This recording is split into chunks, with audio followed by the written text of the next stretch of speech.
আসসালামু আলাইকুম সুপ্রিয় শিক্ষার্থীবৃন্দ, আমি মোহাম্মদ গুলজার হোসেন গুলশান, প্রভাষক তথ্য ও যোগাযোগ প্রযুক্তি, বড়চাপা ডিগ্রি কলেজ, মনোহরদী নরসিংদী। দীর্ঘদিন তোমাদের সঙ্গে আমাদের একেবারেই যোগাযোগ কম, যেহেতু অনলাইনে আমরা ক্লাস করছি। সরকারের অন্যতম একটা উদ্যোগ, ভালো একটা উদ্যোগ এটাকে বলা চলে, কারণ অনলাইনে যতটুকু হোক কম বেশি হলেও তোমরা উপকৃত হচ্ছে অনলাইনে ক্লাসগুলিতে। আমাদের সম্মানিত শিক্ষক মণ্ডলী, প্রিন্সিপাল মহোদয়ের নেতৃত্বে সবাই ক্লাস নিচ্ছেন। এই ক্লাসগুলি তোমরা উপকৃত হও এটা আমরা আশা করি। আমি বিগত ক্লাসগুলিতে অন্যান্য টপিকস নিয়ে আলোচনা করেছিলাম। আজকে যে ক্লাসটি করব সেটা তোমাদের জন্য অত্যন্ত গুরুত্বপূর্ণ। সেটা হলো তোমাদের তথ্য যোগাযোগ প্রযুক্তির তৃতীয় অধ্যায়ের সংখ্যা পদ্ধতি ও ডিজিটাল ডিভাইস হল তৃতীয় অধ্যায়। এর প্রথম পার্ট হলো সংখ্যা পদ্ধতি। ইতিমধ্যে সংখ্যা পদ্ধতি নিয়ে আমরা অনেক ক্লাস করেছি তোমাদেরকে বিগত দিনগুলিতে। তো তোমরা সংখ্যা পদ্ধতির যে বিভিন্ন ধাপগুলি আছে, যেমন ডেসিমেল সংখ্যা, বাইনারি সংখ্যা, অক্টাল সংখ্যা, হেক্সাডেসিমেল সংখ্যা, এই সংখ্যাগুলি তোমাদেরকে খুব সহজভাবে আমি উপস্থাপন করেছি বিগত ক্লাসগুলিতে। তো তোমরা যারা ইন্টারমিডিয়েট প্রথম বর্ষ, যারা সেকেন্ড ইয়ারে উঠবে এবং যারা পরীক্ষার্থী আছো, তাদের উভয়ের জন্য এই টপিকসটা খুবই গুরুত্বপূর্ণ। সেটা হলো টুস কমপ্লিমেন্ট, অর্থাৎ দুইয়ের পরিপূরক। আমরা যখন কোনো সংখ্যাকে, ডেসিমেল সংখ্যাকে বাইনারিতে রূপান্তর করি, তখন এই টুস কমপ্লিমেন্ট, দুইয়ের পরিপূরক অত্যন্ত গুরুত্ব বহন করে। তো টুস কমপ্লিমেন্টটা কখন করতে হয় সেটা তোমাদেরকে বিগত ক্লাসগুলিতেও বলেছি। টুস কমপ্লিমেন্ট শুধুমাত্র তখনই করতে হয় যখন কম্পিউটারকে ঋণাত্মক সংখ্যা কোনো কাজ করতে বলা হয়। তোমরা জানো কম্পিউটার 0 এবং 1 এই বাইনারি দুটি সংখ্যা ছাড়া কম্পিউটার কিছুই বোঝে না। তাই কম্পিউটারের সকল নির্দেশাবলী আমরা যা কিছুই দিই না কেন, সেটা কম্পিউটার তার নিজের ভাষা, অর্থাৎ বাইনারি ভাষা 0 এবং 1-এ রূপান্তরিত করে নেয়। কম্পিউটারে যে কোনো তথ্য আমরা রাখি, সেটা আমরা 8 বিট আকারে কম্পিউটারে জমা হয়। তোমরা জানো যে তথ্যের ক্ষুদ্রতম একক হলো বিট। বিট হলো 0 এবং 1 হলো কম্পিউটারের বাইনারি সংখ্যা। এই 0 একটা বিট, 1 একটা বিট, এরকম 8টা বিটে কম্পিউটার হয় হলো বাইট। 1 বিটে 1 বাইট। কম্পিউটারে কোনো তথ্য রাখলে পরে সেটা 8 বিট আকারে জমা হয়। তোমাদেরকে যখন 2-এর পরিপূরক করতে বলা হয়, তখন তোমরা অনেক সময় করো কি, সেটাকে বিয়োগ করে ফেলো। তো টুস কমপ্লিমেন্ট অর্থাৎ 2-এর পরিপূরক কেন করা হয়? কম্পিউটারের এখন যে ডিজিটাল যে কাজগুলি আছে, লজিক্যাল যে ব্যাপার স্যাপার কম্পিউটারে, সেগুলি 2-এর পরিপূরকের মাধ্যমে সবচেয়ে সহজেই করা যায়। আমরা যখন কোনো তথ্য রাখি তখন সেটা 8 বিট আকারে জমা হয়। পরীক্ষায় তোমরা অনেক সময় পরীক্ষাতে যদি প্রশ্ন আসে যে এত থেকে এত 2-এর পরিপূরকের মাধ্যমে বিয়োগ করো, তোমাদের একটা জিনিস খেয়াল রাখতে হবে, 2-এর পরিপূরকের সময় তোমার যে বিয়োগের যে কাজটা সেটা যোগের মাধ্যমে করা হয়। আর 2-এর পরিপূরক করা হয় এই কারণে এটা খুব যৌক্তিক এবং খুব নিমিষেই কম্পিউটার সেটা করতে পারে। আমরা যদি বলি যে 25-25-এ 2-এর পরিপূরক, 25-এ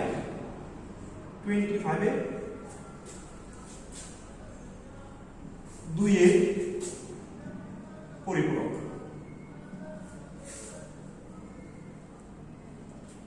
এখন কম্পিউটার এই সমস্ত অঙ্ক কষার ক্ষেত্রে বিয়োগ কি সেটা বোঝে না। কম্পিউটার বোঝে যোগের কাজগুলি। আমরা যখন বলি, কম্পিউটারকে নির্দেশ দেই 25 থেকে 10 বিয়োগ করতে হবে, -10। কম্পিউটার কিন্তু সেই বিয়োগের কাজটাই করছে, 25 থেকে 10 বাদ দিচ্ছে, কিন্তু কিভাবে বাদ দিচ্ছে সেটা যোগের মাধ্যমে বাদ দিচ্ছে। অর্থাৎ কম্পিউটার বিয়োগের কাজটি ওরকম ভাবে বোঝে না, সেটা যোগের মাধ্যমে বিয়োগের কাজ করে। এখন আমরা কিভাবে 2 এর পরিপূরক বের করব? আমরা যখন বলি 25-এর 2 এর পরিপূরক, তখন আমরা 25-এর বাইনারি মান বের করব। এই 25-এর বাইনারি মান, তো 25-এর বাইনারি মানটাকে আমরা সহজভাবে যদি বের করি, তাহলে তোমাদেরকে আগে আমি ক্লাসে শিখিয়েছিলাম, খুব ঝটপট করে করার জন্য এরকম 1 2 4 8 16। এর ভিতরে আমরা যদি 25 বের করে ফেলতে পারি, এর মধ্যে আছে আমাদের 25 16 সাথে 8 হলে 17 18 19 20 21 22 23 24। তাহলে আমরা এটা নিব, এটা নিব, আর এখান থেকে 1 নিব। তাহলে যে যে সংখ্যাগুলি আমরা নিব তার নিচে 1 হবে, আর বাকিগুলির নিচে 0 হবে। এরকম ভাবে আমরা একটা ডেসিমাল সংখ্যাকে বাইনারিতে সহজেই রূপান্তর করতে পারি। তাহলে এই হলো আমার 25-এর বাইনারি মান, 25-এর বাইনারি মান। এখন কম্পিউটার আমি বলেছি যে সকল তথ্যগুলো রেজিস্টার আকারে জমা করে 8 বিট রেজিস্টারে। তো 8 বিট রেজিস্টার, এখানে 1 হলো একটা বিট, এই 1 একটা বিট, এই 0 একটা বিট, এই 0 একটা বিট, এই 1 একটা বিট। তাহলে আমাদের এখানে কয়টা বিট হলো? আমাদের এখানে বিট হলো 1 2 3 4 5। তাহলে আমাদের আরো দরকার হলো 3টা। তাহলে 3টা বামে আমরা 0 দিয়ে ভরাট করে 8 বিটে রূপান্তরিত করব। এখন এই যে 8 বিটে রূপান্তর করলাম, এই 8 বিট এই রেজিস্টারটা দেখেই কম্পিউটার শনাক্ত করে সংখ্যাটা কি ধনাত্মক নাকি ঋণাত্মক। আমরা 25 লিখেছি, কিন্তু 25 ধনাত্মক সংখ্যা কি ঋণাত্মক সংখ্যা সেটা উল্লেখ আমরা করি না। কিন্তু যখন 8 বিট রেজিস্টারে সাজাবো, সাজানোর পরে যখন সর্বশেষ সংখ্যাটা বামের সংখ্যাটা 0 হবে, তখন সেটা হলো বুঝতে হবে ধনাত্মক সংখ্যা। তার মানে এটাকে এই 25 এখন আমরা পেয়েছি হলো ধনাত্মক সংখ্যা। তোমাদের খেয়াল রাখতে হবে 2 এর পরিপূরক করতে গেলে ঋণাত্মক সংখ্যার ক্ষেত্রে করতে হয়। এখন আমি 25-এর 2 এর পরিপূরক যদি বের করি, তাহলে প্রথমে আমাদের এর বাইনারি মান বের করতে হবে। বাইনারি মানের ক্ষেত্রে সর্বশেষ 8 বিট রেজিস্টার আকারে যখন এর মান বের করবো, 8টা ঘর হিসেবে রাখবো, তখন সর্ববামে যদি 0 থাকে তাহলে সেটা হলো আমাদের ধনাত্মক সংখ্যা। এটা তোমাদের খেয়াল রাখতে হবে, সেটা হলো ধনাত্মক সংখ্যা। এখন আমাদেরকে তো পরিপূরক করতে গেলে ঋণাত্মক সংখ্যা করতে হয়। তো ঋণাত্মক সংখ্যা কম্পিউটার কিভাবে বুঝবে সেটা ঋণাত্মক? কম্পিউটার শুধু এই চিহ্ন বিটটা দেখে, এই চিহ্ন বিটটা দেখে কম্পিউটার ধরে নেবে এটা হলো ধনাত্মক না ঋণাত্মক। এখানে যদি 0 থাকে তাহলে সংখ্যাটা হলো ধনাত্মক, আর যদি 1 থাকে তাহলে কম্পিউটার মনে করে ঋণাত্মক, অর্থাৎ বিয়োগ সংখ্যা। এখন এই 25-এ আমি 2 এর পরিপূরক আমরা কিভাবে করব? প্রথম বাইনারি মান বের করে নেব। বাইনারি মান বের করার পরে এটাকে আমরা 1 এর পরিপূরক করব। তাহলে আমরা এখানে পেয়েছি ধনাত্মক পেয়েছি হলো 1 1 0 0 1। এই সংখ্যাটা আমরা পেয়েছি হলো ধনাত্মক হিসাবে 25-এ। এখন এটাকে 2 এর পরিপূরক করতে গেলে আমাদের এটাকে প্রথমে 1 এর পরিপূরক করতে হবে। 1 এর পরিপূরকটা কি? যে সংখ্যাটি আছে সেই সংখ্যাটিকে যদি বিপরীত সংখ্যা অর্থাৎ উল্টিয়ে লিখি তাহলে আমাদের 1 এর পরিপূরক হয়ে যায়।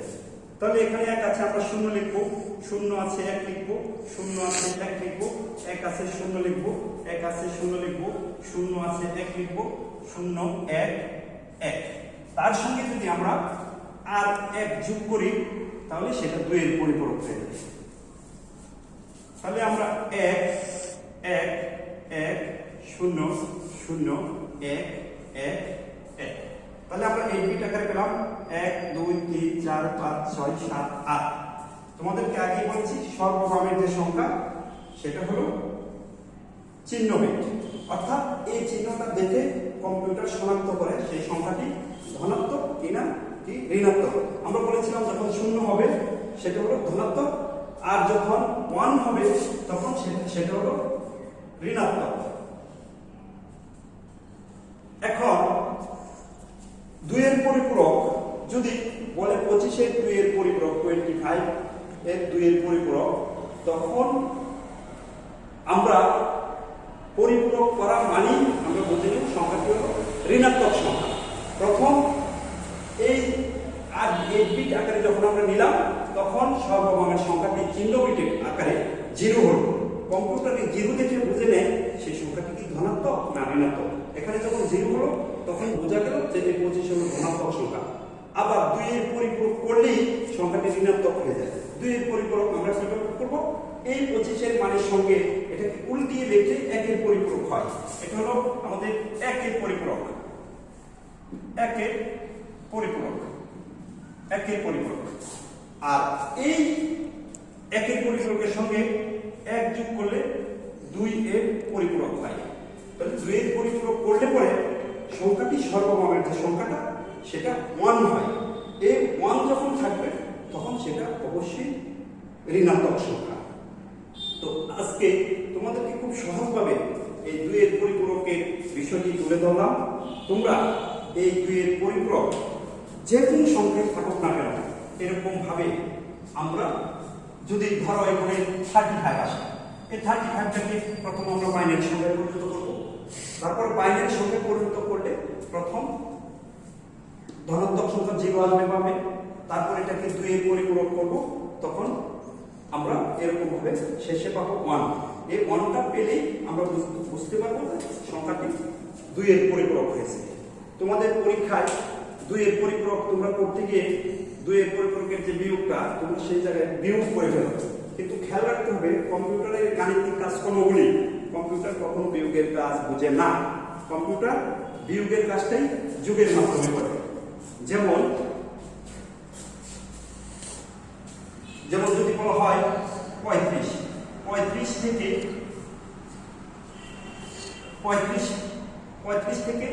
25 বিয়োগ করতে হবে, কিন্তু কম্পিউটার কিন্তু এখানে দেখো যোগের কাজ করছে, কিন্তু করছে কিভাবে? বিয়োগের মাধ্যমে। কম্পিউটার বিয়োগের কাজ করছে যোগের মাধ্যমে। এজন্য গাণিতিক কাজগুলি কম্পিউটার সবসময় যোগের মাধ্যমে করে, এবং এই কাজগুলি 2 এর পরিপূরকের মাধ্যমে করা হয়। তোমাদের পরীক্ষায় অনেক সময় 2 এর পরিপূরক প্রতি পরীক্ষায় থাকে। তোমরা এই অধ্যায় থেকে তোমরা এই 2 এর পরিপূরক খুব ভালো করে শিখবে। বিগত ক্লাসগুলিতে আমি আরো এই অধ্যায়ের দ্বিতীয় পাঠ থেকে ক্লাস নিয়েছি। আজকে 2 এর পরিপূরক সম্পর্কে তোমাদের আলোচনা করলাম। ওই টুস কমপ্লিমেন্ট অথবা 2 এর পরিপূরক তোমাদের পরীক্ষায় থাকে, এবং তোমরা বিগত বছরের প্রশ্নগুলি খুব গুটিয়ে দেখবে। 2 এর পরিপূরক থেকে যদি কোনো সমস্যা থাকে পরবর্তীতে আমরা এ নিয়ে আরো আলোচনা করব। তো আজকে এ পর্যন্তই। এরপরে তোমাদের যদি কোনো সমস্যা থাকে আমার সঙ্গে আলোচনা করবে। তোমরা অনেক ভালো থাকো। সামনের দিনগুলিতে তোমরা এই 3য় অধ্যায় থেকে ভালো মার্কস দিয়ে ভালো রেজাল্ট করো এই আশা করি। আমি বিশ্বাস করি এই বড়চাপা ডিগ্রি কলেজ থেকে আইসিটিতে অন্তত কেউ ফেল করবে না। বিগত দিনেও তোমরা অনেক ভালো করেছো। যে কোনো সমস্যা নিয়ে আমার সঙ্গে আলোচনা করবে। আশা করি তোমাদের সকল সমস্যা সমাধান হয়ে যাবে। আজ এই পর্যন্তই থাক। তোমরা সবাই ভালো থাকো। আগামী দিনে করোনা একটা সুন্দর দৃশ্য আমরা দেখবো। আজকে তাহলে এই পর্যন্ত। সবাই ভালো থাকো।